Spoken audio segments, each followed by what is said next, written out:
lot of people have been asking me recently what to do if they feel themselves falling into a dark pit of despair, or when they feel really, really sad and can't shake it, when the world feels a bit bleak.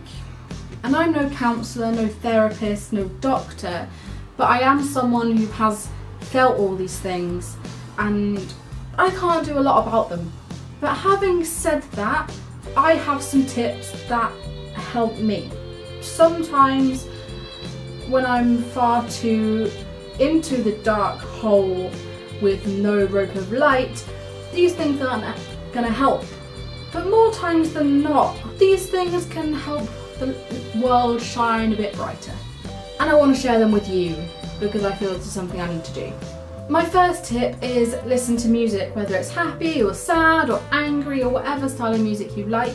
I find music helps. I listen to soundtracks a lot of the time because they're not meant to be realistic or what have you. They're there to ensure that the audience and the listener have a good time. Obviously there are some soundtracks that are meant to make you cry, like Les Mis, you know, come on.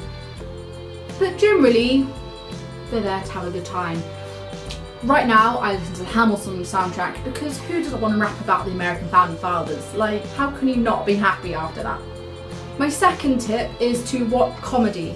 Comedy films and comedy TV shows and stand-up comedians have written material designed to make you laugh or smile.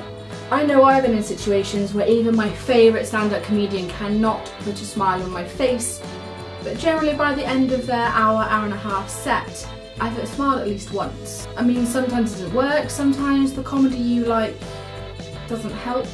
My third tip is to go for a walk. Honestly, I don't do this as much as I should. Go for a walk. Walking can clear your head, it can get you out of the environment that you're in that's making you sad or angry. Just stick some headphones in, crank up some tunes and walk. Living in Aber, like I do, I can go for a walk at 2 in the morning and it'd be okay. I've done that once before. My fourth tip is to talk to a friend or an adult or someone you trust. Whether if it's about how you're feeling or not, just talking to them is really good. Talking to someone reminds you that you're not alone in your situation. Feeling like you're alone when you feel like the world is against you makes the whole situation go out of control. You're not alone, and I can pretty much guarantee that your friends don't want you to feel that feeling. Pretty much 100% guarantee, unless you've got really crap friends. I tell my friends that I'm there for them 24/7, and I am. My phone is always on, my iPad is always on. But then there are some times when I need me time, and I'll be like, put my phone on silent and all that sort of stuff. And my friends get that. And they know that if I was awake or if I wasn't feeling too good, that I would reply if I could. But I know that I appreciate my friends when they're there for me, and I hope they appreciate me when I'm there for them. My fifth tip is to write it down. Writing down how you're feeling helps to make it clear in your head. I used to keep a journal.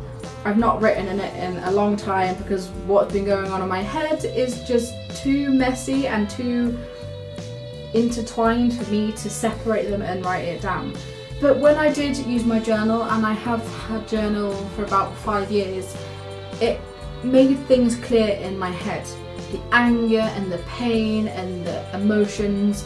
I cried a lot when writing in my journal. It was the only time, because I couldn't talk to anybody about how I was feeling, writing it down was a way of expressing it and a way of getting it out. Write it down, however best for you. You can write a song, you can write a poem, you can write a blog, you can write in a journal, however you want. You know, like Adele's written 2 massive albums writing off breakups. Like, come on. And my last tip, tip number 6, is just let it out, cry. Sometimes that's all you gotta do to get the physical action out of the way.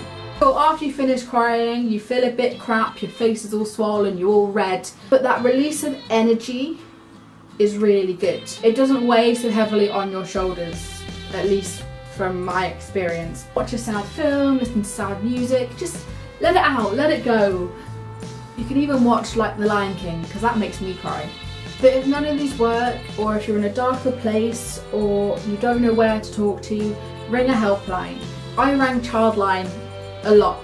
That's a UK based charity for young people up to 19, and I rang them a lot and they help so much. Childline even have like online volunteers where you can message them instead, and you know, I doubt I would be here if it hadn't been for Childline.